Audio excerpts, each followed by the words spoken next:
Hi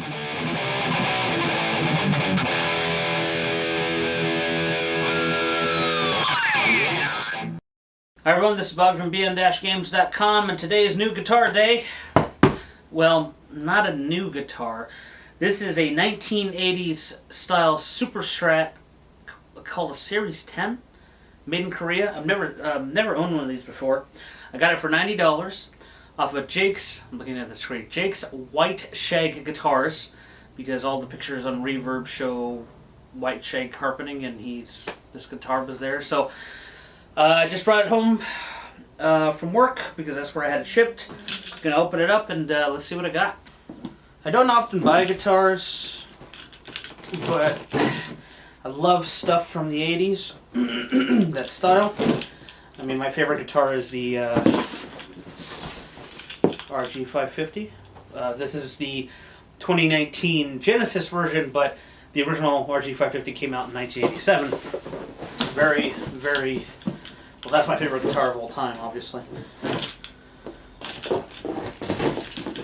Note to self, bring knife next time. Alright. See what we got in here.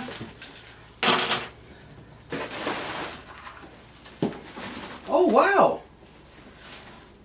He included the case. I thought I saw the case in the pictures, but I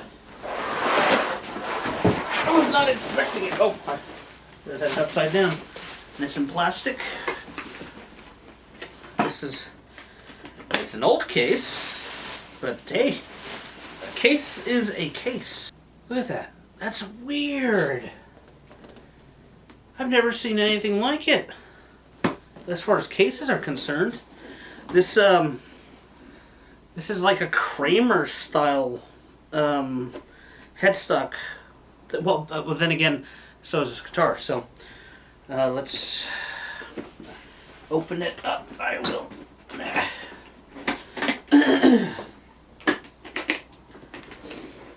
Okay. Ooh.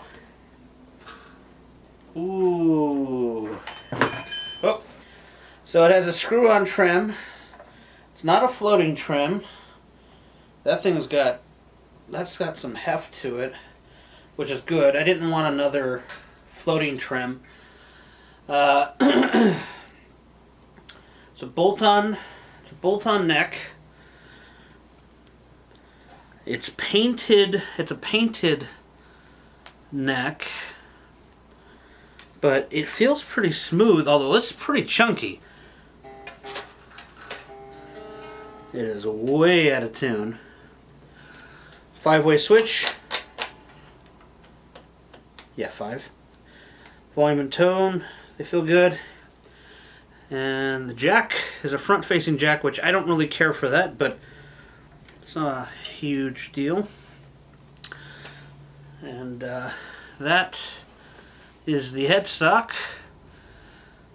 So what we're going to do is I'm going to tune this up, and we're going to fire it up on the PV. I'm going to first play it without the tube screamer, see what these pickups sound like, see if these are none or hum canceling at all, see if this humbucker has any proper output, and then we'll see what it does.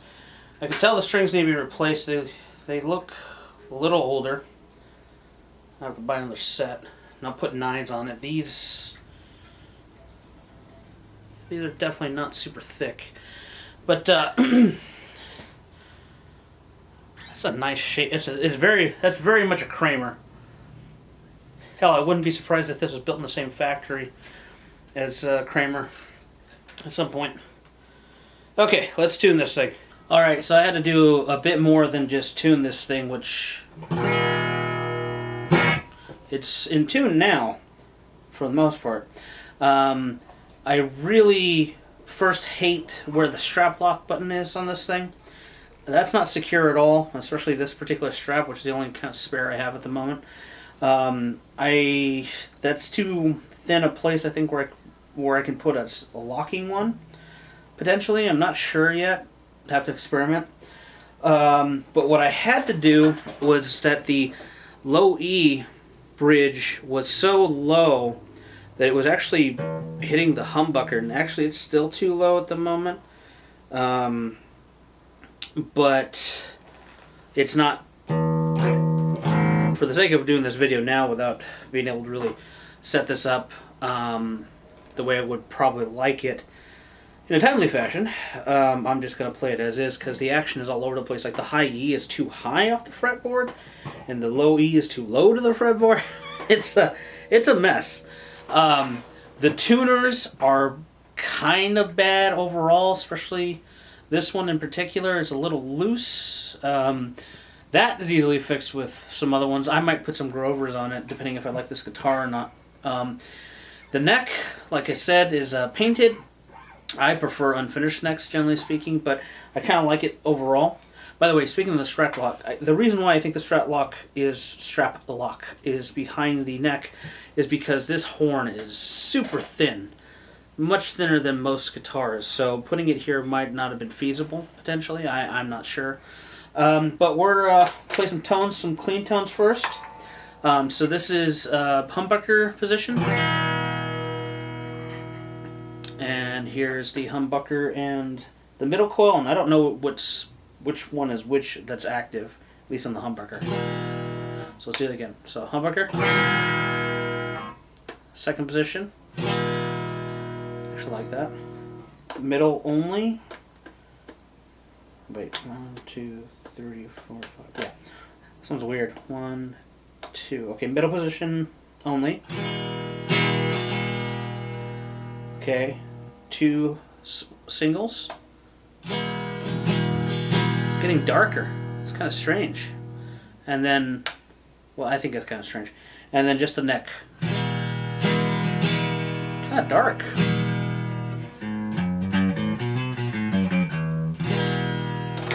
And the humbuckers.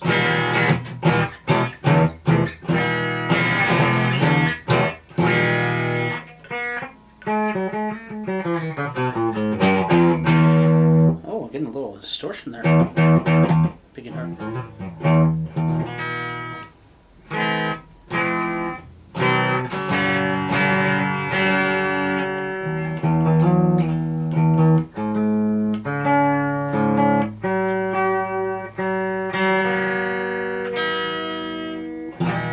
Yeah, see, even the high E is a little, I don't know if it's hard to tell. It's a little loose. Those need to be replaced for sure. I don't know about the pickups. Not yet.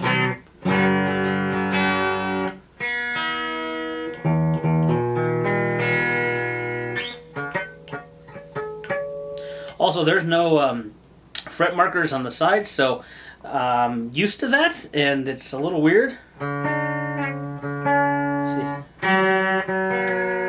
Oh.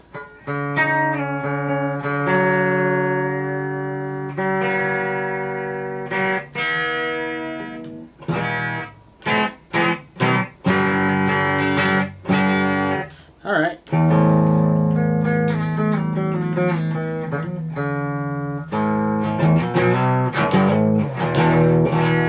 It's not bad. Like I said, this neck is thicker than pretty much everything else I own. It's actually similar to that Firefly that I did a video of. I don't know what shape this is, but it's certainly not Strat-like, certainly not modern C. Definitely not an Ibanez.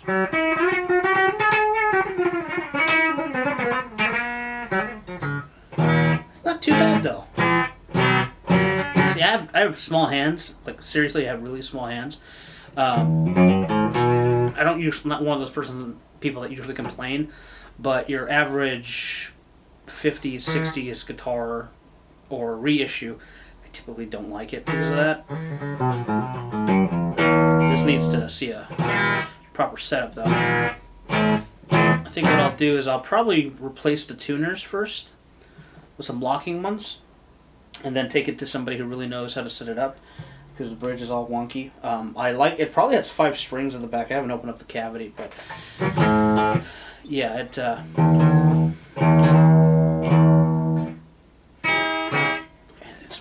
I'm used to seeing the fret markers. Let's see.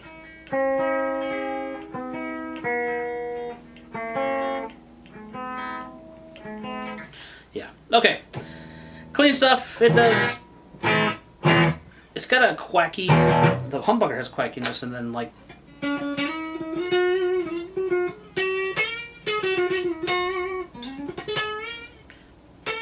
Ooh. See, that's where the.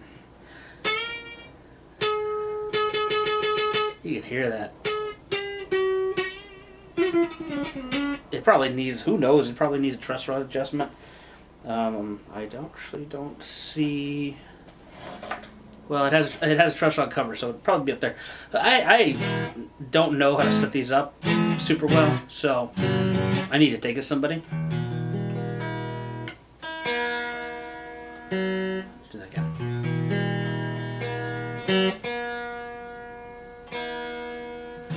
All right, this thing's gonna go out too long.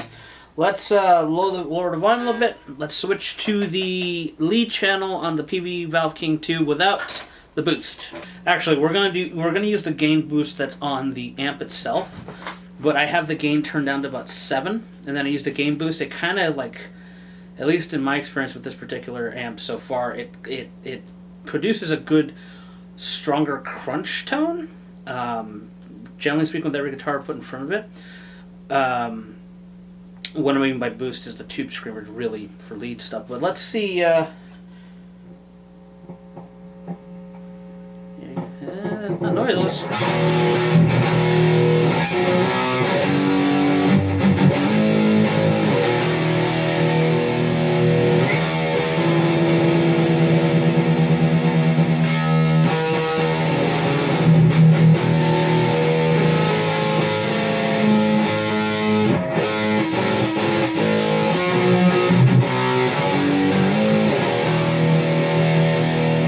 Darker than I was expecting.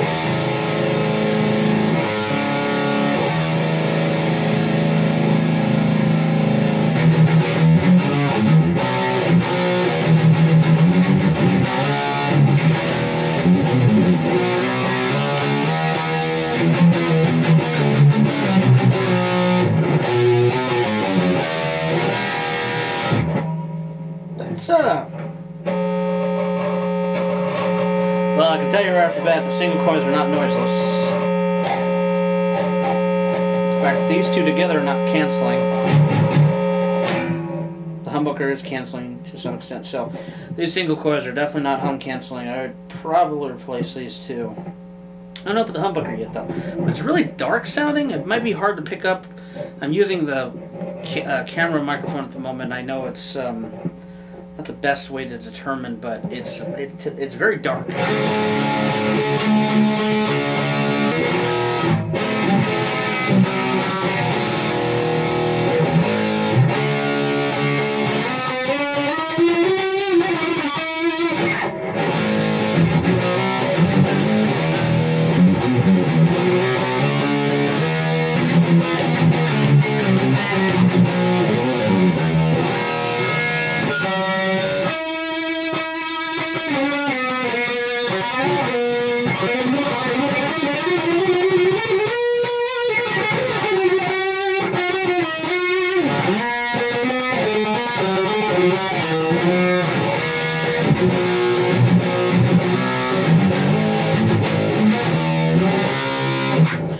It feels weird. I'm having a little trouble here.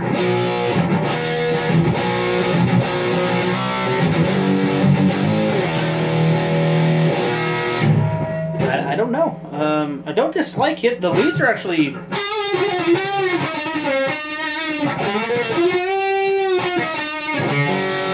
other than going out of tune.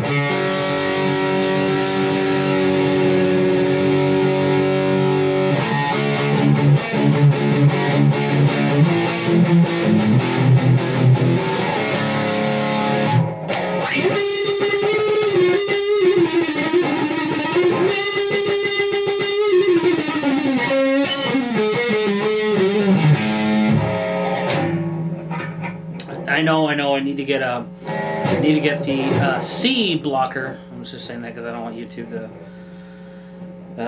demonetize the video. But Glenn Fricker's noise gate. I really want to get one of those now.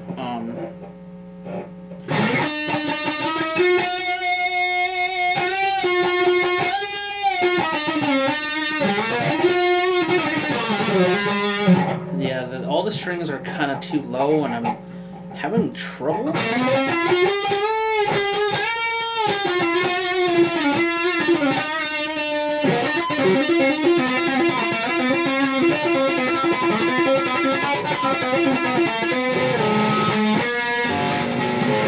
Also, these strings are.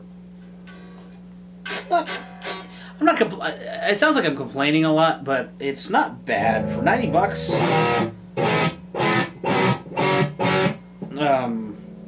I didn't know what to expect.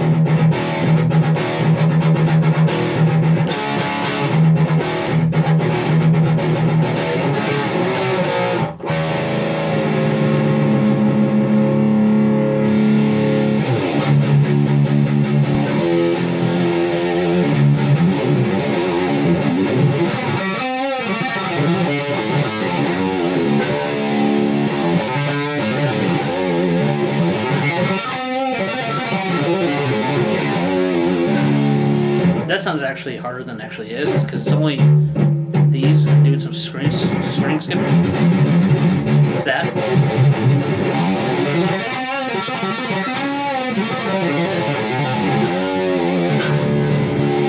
Oh, that wasn't good. Maybe it hit the humbucker. I'm not sure, but it did a weird sound there. All right. Let's turn on the Tube Screamer. Now the Tube Screamer, I'm only using it as a volume boost to push, or yeah, I would say it was a volume boost to push into the amp. So the volume level is turned up, and everything else, like the tone and that, is all turned down all the way. So it does push the head, push the channel harder, and you get a sharper sound, generally speaking. So we'll see right now.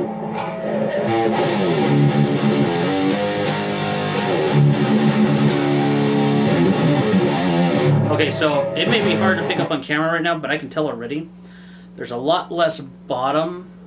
It did kind of compress it a bit, which is good because there was too much bottom end. This guitar is very dark.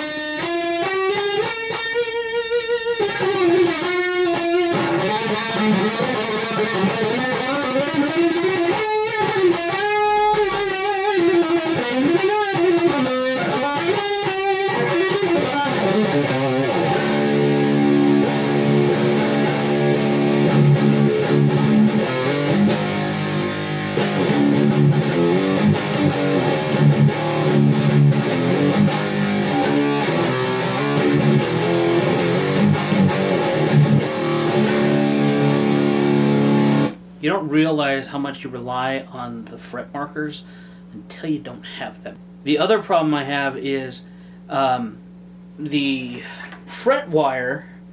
Well, actually, this is a little sharp, in fact. You'd think someone would have taken care of it after. This guitar is from the 80s. It's about as old as I am. But it doesn't come up enough here, or it blends in with the paint from my perspective, where I can't use the fret wire ends as dots in a way too.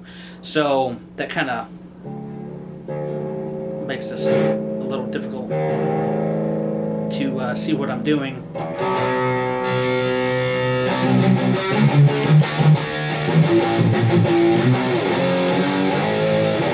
It is very Strat-like in its tone. It has that wow kind of thing that Strats do, even ones with a humbucker. It's kind of what I'm getting from it. Less with the volume turned down, but while they're all the way up.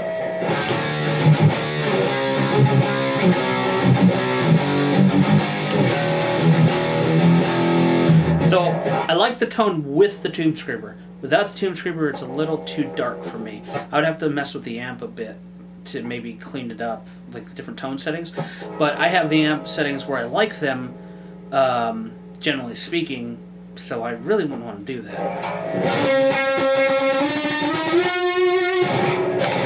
Oh!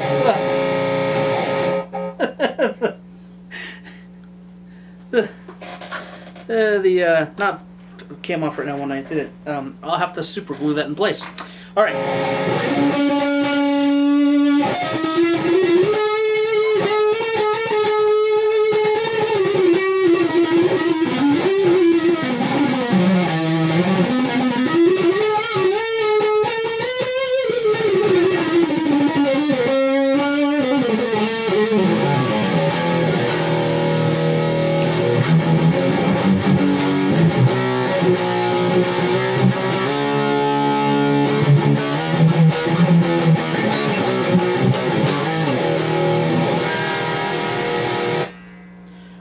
I think it has possibilities.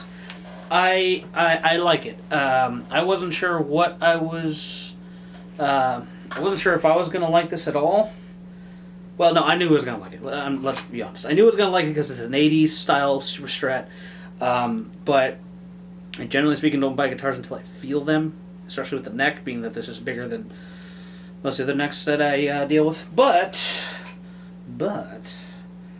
other than some of the quirks you've seen so far that I've told you, I probably wouldn't use a trim. I'd probably take the trim arm off. It's not terrible. As far as the little I could find about these Series 10s is they were like budget guitars. And, I mean, this is very much like a Charvel Kramer headstock sort of thing. More Kramer, in my opinion. I've owned some proper 80s Kramers. You won't find them on the channel because, well, I never did proper recordings with them. I ended up getting rid of them because those necks like made this one look super thin. Some of those ones I had. So, anyway, just an unboxing and little quick review of this particular Series 10. If you like 80s Super Strats and you see one on sale, I would say so far, even, I mean, you gotta imagine this thing needs to be set up. I mean, some of the stuff here is not the fault of the guitar. It's, you know, whoever owned it and that sort of thing. But it's not the worst thing. Certainly a good project. Once I change the tuners, get some locking ones, this might be worth it. I don't know about changing these yet, even though they're not noiseless. I might keep them. I'm not sure yet. If you have any suggestions of putting in it, because I'm also a DiMarzio guy. Most of the guitars I own, I put DiMarzios in, with the exception of my RG550, which I'm leaving Spone stock because it is perfect the way it is. I don't have any Seymour loaded guitars, and you know, I know the obvious would be a JB, you know, JB setup. Although considering this kind of looks like, at least in my mind, sort of like the guitars Metallica pad, like Kirk Hammett used. I've never owned an EMG 85, even though you can't put the neck pickup. Maybe something else in the neck position, but maybe an 85. I think it's 85 or 80. One of the 80s ones goes in the bridge position. I don't know. Might give that a shot for some variety. I mean, everything else is either DiMarzio standard. That's about, or you know, standard. It came with the guitar, so we'll see. Anyway, comments below. More content like this coming soon. More guitars, more arcade stuff. I got plenty of arcade stuff coming. I got a System 256 motherboard coming in. We're going to be playing Gundam vs. Gundam. I'm trying to get a copy of Soul Calibur 2 for it because that was the arcade system it used. I also have the Atom's Wave, or Atomus Wave, how you say, depending on how you say it. Man, just everybody wants me. The Atomus Wave motherboard with King of Fighters New Wave, and I want to live stream that too. So we got all kinds of stuff coming in time because work. I have a normal work schedule. YouTube is not my life, not my job. Anyway, all right. Thanks for watching. I'll see you in the next one.